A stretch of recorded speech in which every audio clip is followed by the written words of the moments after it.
শোনো মশলার বাবা, পোলাটার আজকে 3 দিন ধরেই জ্বর। তাকে ডাক্তার কাছে নিয়ে চলো। আরে বোঝো না কেন মশলার মা, আমার কাছে তো কোনো টাকাই নেই। আজ কয়দিন ধরে তো আমার কোনো কাজে নেই।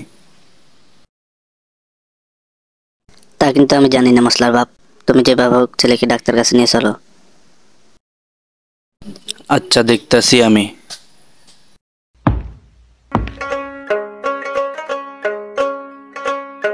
আসসালামু আলাইকুম চৌধুরী সাহেব, কি খবর, ভালো নি?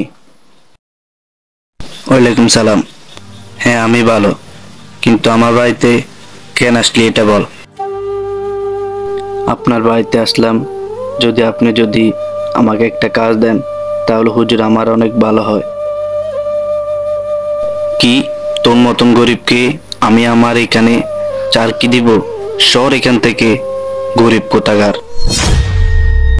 শুনেন চৌধুরী সাহেব, চার কি দিবেন না ভালো কথা, কিন্তু অপমান কেন করেন?